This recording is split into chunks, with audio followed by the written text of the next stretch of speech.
प्रभु यीशु मसीह के मधुर और सामर्थी नाम में आपको प्रेमी सलाम। डेली बाइबल संदेश में आपका हार्दिक स्वागत है। आज 29 दिसंबर है और परमेश्वर को धन्यवाद कि उसने हमें फिर से एक नया दिन दिया है, एक नया सवेरा दिया है, ताकि हम अपने जीवन के चाल चलन, सोच विचार और आचरण के द्वारा परमेश्वर को महिमा दें। बहुत बहुत धन्यवाद कि आपने अपना कीमती वक्त निकाला कि आप इस बाइबल संदेश को सुन सकें। मेरी प्रार्थना, मेरी आशा यह है कि परमेश्वर आज के डिवोशन के द्वारा हम सबके दिलों से बातचीत कर सके और हम आज उसकी आवाज को सुन सके। आज की तारीख के अनुसार आज हमें इफिसियों की किताब 4 अध्याय और उसकी 17 आयत से पढ़ना है। पौलुस यहाँ पर एक नया विषय आरंभ करता है। उसने पद 1 से लेकर 16 में कलीसिया की एकता के बारे में और कलीसिया की शुद्धता के बारे में बातचीत की। पौलुस अब इस पद से लेकर इफिसियों 5 और उसकी 21 तक कलीसिया की पवित्रता और शुद्धता के बारे में बात करता है। ये बातें कलीसिया के लिए सबसे अधिक आवश्यकता है। सबसे पहले पौलुस ने एक कलीसिया के बारे में बताया कि कलीसिया में किस तरह हमें एकता बनाए रखना चाहिए, और उसके बाद पौलुस अब यहाँ पर बातचीत करता है 17 आयत से आगे एक नया मसीही जीवन के बारे में, जिसमें पवित्रता सबसे मुख्य चीज है। पौलुस इफिसियों के विश्वासियों को अन्य जातियों की तरह जीवन व्यतीत नहीं करने के बारे में उपदेश देता है, जैसा कि यहाँ पर लिखा है। इसलिए 17 आयत में, इसलिए मैं ये कहता हूं और प्रभु में आग्रह करता हूं कि जैसे अन्य जाति लोग अपने मन की अनर्थ रीति पर चलते हैं, तुम अब से फिर ऐसे ना चलो। पौलुस यहां पर बताता है कि पहले हमारा मसीह जीवन, पहले हमारा सांसारिक जीवन कैसा था और अब हमारा मसीह जीवन कैसा होना चाहिए। हमारा जो जीवन था वो पहले संसार के लोगों की तरह था, अन्य जातियों की तरह था, जो अपने मन की अनर्थ रीति पर चलते हैं। अब पौलुस यहाँ पर उन्हें समझाता है कि किस तरह एक नया मसीह जीवन जीने की आवश्यकता है। यहाँ पर पौलुस मसीहों को बताता है कि उन्हें अन्य जातियों की तरह जीवन नहीं व्यतीत करना चाहिए, क्योंकि अधिकांश अन्य जाति लोग एकमात्र सच्चे परमेश्वर को नहीं जानते थे और न ही उस पर विश्वास करते थे, बल्कि वे लोग मूर्ति पूजा करते थे और सब प्रकार की अनैतिक बातों में अपना जीवन व्यतीत करते थे। और उनकी बुद्धि में, उनके विचारों में व्यर्थ और भ्रष्ट विचार और सोच भरा हुआ था। उनकी सोच की प्रमुख पहचान निरर्थकता थी, फालतू की बातें थी, गंदी और अशुद्ध बातें थी। इसलिए पौलुस बताता है कि और सचमुच में प्रत्येक पीढ़ी के सांसारिक लोग पौलुस के समय के अन्य जातियों की तरह होते हैं। हम सांसारिक लोगों के समान ना बने। अब हम प्रभु के लोग हैं, उसने हमें खरीदा है, हमें उनकी तरह नहीं बनना है। अब हम संसार के संतान नहीं हैं, बल्कि अब हम परमेश्वर की संतान है। इसलिए हमें परमेश्वर के संतान की तरह जीवन व्यतीत करना चाहिए। हम नए लोग हैं, उद्धार पाए हुए लोग हैं, बचाए हुए लोग हैं, तथा नए लोगों को नया जीवन जीने की आवश्यकता है। जिस तरह पौलुस यहाँ पर कहता है, अब से तुम ऐसे ना चलो। 18 में, क्योंकि उनकी बुद्धि अंधेरी हो गई है और उस अज्ञानता के कारण जो उनमें है, उनके मन की कठोरता के कारण वे परमेश्वर से अलग किए गए हैं। 18 और 19 पद में आप इस बात को देख सकते हैं कि धीरे धीरे सांसारिक लोगों के साथ क्या होता है, वे परमेश्वर से अधिक और अधिक दूर होते जाते हैं। बचपन से लेकर धीरे धीरे जैसे जैसे उम्र बढ़ती जाती है, पाप में बढ़ते जाते हैं और धीरे धीरे वो परमेश्वर से अलग होते जाते हैं। उनका दिल, उनका मन धीरे धीरे कठोर होता जाता है। उनके हृदय के कठोर होने के कारण वे अपनी सारी संवेदनशीलता गंवा बैठते हैं। वे उचित और अनुचित के बीच में कोई अंतर नहीं जानते और ना ही परवाह करते हैं। यह है सांसारिक लोगों का जीवन। वे हर प्रकार की अशुद्ध बातों में सुख की तलाश करते हैं और उनके पास कोई दूसरा चारा भी नहीं है। उन्हें लगता है जितना वो पाप में जिएंगे, जितना अनैतिक जीवन जिएंगे, जितना सिनेमा, गंदे गाली, नशा और शराब और बेविचार, वो सोचते हैं कि उन्हीं में उन्हें आनंद मिलेगा और वो आनंद और शांति की तलाश में और खुशी की तलाश में इस पाप की गहराई में डूबते चले जाते हैं। लेकिन हम परमेश्वर के लोग हैं, हमें ऐसी बातों से दूर रहना चाहिए और वे हर प्रकार की अशुद्ध बातों में सुख की तलाश करते हैं, लेकिन उन्हें संतोष या सुख या आनंद कभी प्राप्त नहीं होता, शांति नहीं मिल पाती। इसलिए वे लोग निरंतर अधिक और अधिक की लालसा में पाप की गहराई में डूबते जाते हैं। लेकिन हम जो उद्धार पाए हुए लोग हैं, हमारा जीवन उनसे एकदम अलग होना चाहिए। हमारे विचार, हमारी सोच अलग होना चाहिए, क्योंकि हम उद्धार पाए हुए लोग हैं। 20 और 21 में पौलुस कहता, परंतु तुमने इस रीति से मसीह की शिक्षा नहीं पाई है। इसका मतलब यह है कि इफिसियों ने ऐसा व्यवहार करना मसीह की शिक्षा या उसके उदाहरण से नहीं सीखा है। उन्होंने पौलुस से प्रभु के बारे में जो कुछ सीखा है, वो नम्रता, दीनता, पवित्रता के बारे में उन्होंने सीखा है। और इफिसियों को उस सत्य में स्थिर रहना चाहिए। उन्हें संसार के झूठे मार्ग पर नहीं चलना चाहिए। इस तरह पौलुस उन्हें शिक्षा देता है।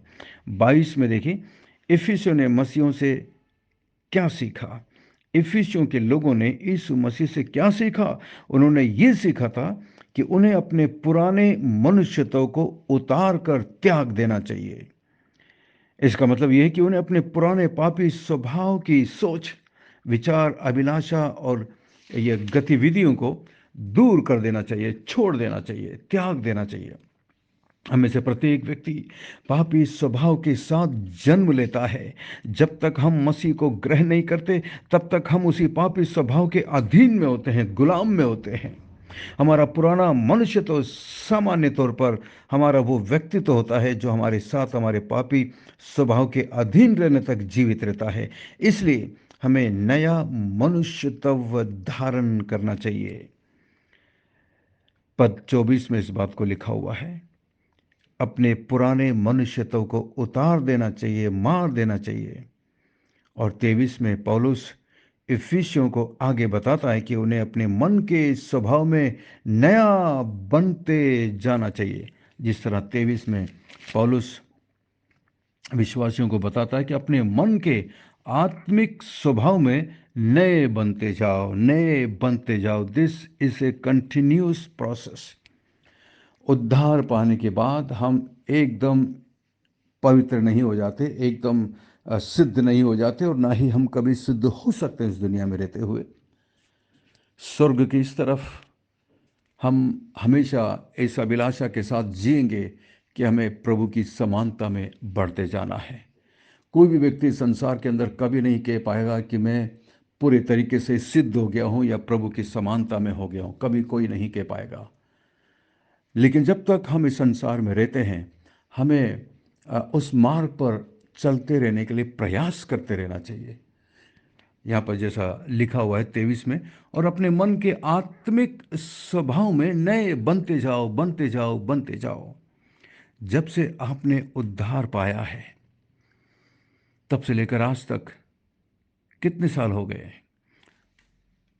और इतने सालों में आपके जीवन में क्या क्या परिवर्तन आए हैं? अपने आप को जांचिए, परखिए, पीछे मुड़कर देखिए कि क्या आप नए बनते जा रहे हैं। और 24 में लिखा, और नए मनुष्यत्व को पहन लो जो परमेश्वर के अनुरूप सत्य की धार्मिकता और पवित्रता में सृजा गया है। हमें नया बनाया गया है, इसलिए हमें उसमें निरंतर ढलते जाना है, ढलते जाना है, मसीह के समान हमें बनते जाना है। यही सच्ची मसीहत है। वरना आज बहुत सारे लोग प्रभु मसीह को अपनाते तो हैं, मसीहत को ग्रहण तो करते हैं, लेकिन वो ज़्यादा समय उसमें चल नहीं पाते। मुझे इस सेवकाई में आए हुए करीब 30 साल हो चुके हैं। तब से मैंने अपने जीवन में देखा है, अपनी कलीसियाओं में, अपनी सेवकाई में देखा है, कई लोग जो बड़े जोश के साथ प्रभु के पीछे चलने का दावा करते हैं, लेकिन जैसे जैसे दबाव बढ़ता जाता है, प्रेशर, दुनिया के अंदर दुख और तकलीफ और परेशानी और विरोध जब बढ़ते जाता है, वो धीरे धीरे मसीह से अलग होने लगते हैं। ऐसा इसलिए क्योंकि उन्होंने प्रभु के प्रेम में जड़ नहीं पकड़ा। ऐसा इसलिए क्योंकि उन्होंने परमेश्वर के वचन की गहराई में जाकर कभी अध्ययन नहीं किया। कितनी दुख की बात है, बहुत दुख की बात है।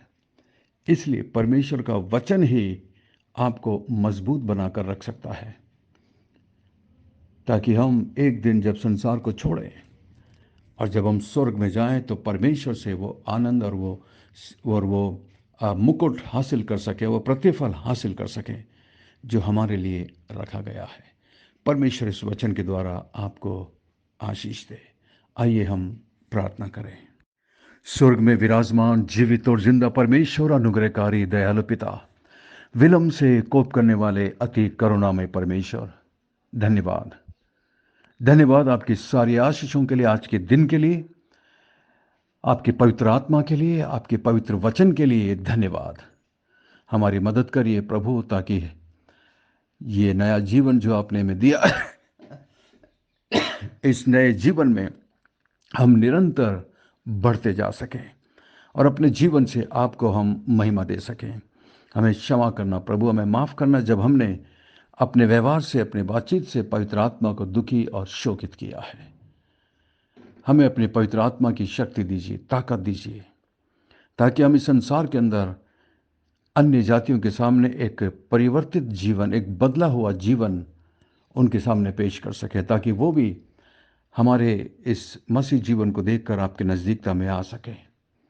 प्रभु, मैं प्रार्थना करता हूँ इस मसीह, इस ग्रुप में, इस बाइबल संदेश ग्रुप में जितने भी मेरे मसीही भाई और बहन हैं, मेरे जितने भी बुजुर्ग हैं प्रभु, प्रत्येक पर अपनी कृपा, अपना अनुग्रह बनाए रखना, दया करना प्रभु जी। धन्यवाद पिछले दिनों की आशीष के लिए, धन्यवाद क्रिसमस के इस अद्भुत सीजन के लिए प्रभु, मौसम के लिए तेरा धन्यवाद महान परमेश्वर। मदद कर, सहायता कर प्रभु जी। जितने लोगों ने क्रिसमस के शुभ संदेश को सुना और जाना प्रभु, वो निरंतर आपके बारे में सोच सकें, विचार कर सकें और पवित्र आत्मा उन्हें यीशु के नज़दीक ला सके। प्रभु, इस मसीह में प्रार्थना करता हूँ, इस ग्रुप में यदि ऐसा कोई है जो इस वक्त बीमारी की हालत में है, दुखी है, निराश और पीड़ित है प्रभु जी, तो आप अपने हाथों को बढ़ाकर उन्हें छू लीजिए। इसी वक्त प्रभु उन्हें चंगाई दीजिए, शिफा दीजिए, आराम दीजिए मान परमेश्वर। मैं प्रार्थना करता हूँ मान परमेश्वर, अनुग्रह कर और दया करना मान परमेश्वर। सिस्टर एलिजाबेथ के लिए प्रार्थना करते हैं मान परमेश्वर, उन पर अपनी कृपा, अपना अनुग्रह बनाए रखना प्रभु जी। पिछले दिनों में उनकी तबीयत ठीक नहीं थी, उन्हें सही करना प्रभु। मैं प्रार्थना करता हूँ सिस्टर बीना के लिए प्रभु जी, उनके बेटे के लिए, अर्नेस्ट के लिए मैं प्रार्थना करता हूँ प्रभु। आपकी दया, आपका अनुग्रह, आपकी कृपा उस बच्चे पर बनी रहे मान परमेश्वर। प्रार्थना करते हैं सिस्टर एंडिरा के लिए और उनके बेटे के लिए मान परमेश्वर। उनके शरीर में जो भी तकलीफ है आप जानते हैं, आप अनुग्रह और दया करना प्रभु जी, और प्रभु आप उसे अपनी महिमा के लिए इस्तेमाल करना प्रभु जी। मैं प्रार्थना करता हूँ मान परमेश्वर सिस्टर रोजलिन के लिए प्रभु, उन पर भी तेरी कृपा, तेरा अनुग्रह निरंतर बनी रहे। मैं प्रार्थना करता हूँ आगरा में प्रभु जी पास्टर पर्सी सोलोमन के लिए प्रभु, जिनकी तबीयत ठीक नहीं है, पिछले दिनों में प्रभु अस्पताल में एडमिट है प्रभु जी। आप अपने हाथों को बढ़ाकर उन्हें छू कर चंगाई दीजिए, अनुग्रह और दया करिए मान परमेश्वर। मैं प्रार्थना करता हूँ मेरे चर्च के प्रत्येक विश्वासी के लिए, प्रत्येक विश्वासी भाई बहन के लिए प्रभु, जो जिन्हें आपने हमारे कलीसिया से जोड़ा है। तेरी दया, तेरा अनुग्रह उनके जीवन पर निरंतर बनी रहे। क्रिसमस के दौरान प्रभु जी बहुत सारे नए लोग आए थे प्रभु जी, जिन्हें हम प्रभु एक साल में एक बार देख पाते हैं मान परमेश्वर। विशेषकर हमारे चर्च के परिवार के लोग, रिश्तेदार लोग जो चर्च में आए थे, आपने प्रभु उनके दिलों से अपने पवित्र वचन के द्वारा बातचीत किया है प्रभु। वो निरंतर उस वचन पर विचार कर सके और उद्धार पाकर प्रभु आपके नज़दीकता में आ सके। मैं प्रार्थना करता हूँ प्रभु जी, हमारी मदद कर, सहायता कर प्रभु जी। ताकि हमें एक जगह मिल सके जहाँ पर प्रभु आपके लिए एक अच्छी चर्च कलीसिया भवन बन सके। प्रभु मैं प्रार्थना करता हूँ प्रभु जी, गॉड्स ऑर्फन आर्मी में मेरे सभी दोस्त जो प्रभु की सेवा कर रहे हैं, आपके लिए जीवन जी रहे हैं प्रभु जी, उन सब पर और उनके परिवार पर अपनी कृपा, अपना अनुग्रह, दया बनाए रखना। मैं प्रार्थना करता हूँ प्रभु जी, इमैनुअल मिनिस्ट्रीज के लिए जो कोटा में है प्रभु जी, हर प्रत्येक पास्टर्स के लिए, हर एक लोग जो उससे जुड़े हुए मान परमेश्वर, और विशेषकर प्रभु जी मैं प्रार्थना करता हूँ बिशप डॉक्टर थॉमस के लिए प्रभु जी, शामिल थॉमस के लिए मैं प्रार्थना करता हूँ प्रभु, आप उन पर अनुग्रह करना, दया करना, जो जिम्मेदारी उनके कांधों पर है उसको करने के लिए प्रभु जी आप अपनी बुद्धि, अपनी पवित्र आत्मा की अगुवाई देना मान परमेश्वर, उनके परिवार को आशीष देना प्रभु। धन्यवाद धन्यवाद धन्यवाद प्रभु, हमारी विनती प्रार्थना को सुनकर जवाब देने के लिए धन्यवाद। सब कुछ यीशु मसीह के मीठे महापवित्र नाम से मांगते हैं, आमीन आमीन। बहुत बहुत धन्यवाद हमारे साथ बने रहने के लिए, संदेश को सुनने के लिए। यदि आप आशीषित हुए हैं, कोई भी सवाल है, कोई भी कमेंट्स हैं तो हमें ज़रूर लिखकर भेजिएगा। कोई विशेष प्रार्थना का विषय है तो हमें ज़रूर भेजिएगा। और विशेष में आग्रह करता हूं कि आप इस संदेश को अपने दूसरे मसीही भाई बहनों को भेजिए, ताकि वो भी इस संदेश को सुनकर प्रभु में मजबूत हो सके। और यदि ये संदेश आपको पहली बार मिला है तो आप हमारे बाइबल संदेश ग्रुप में शामिल हो सकते हैं। हमारा ग्रुप है डेली बाइबल संदेश फैमिली। व्हाट्सएप में हमारा नंबर है 9927464924। Pastor Mani Thomas, Emmanuel believers church, Agra. हम आपसे प्रेम करते हैं, आपकी परवाह करते हैं, आपके लिए प्रार्थना करते हैं। हमारे लिए भी निरंतर प्रार्थना करिएगा।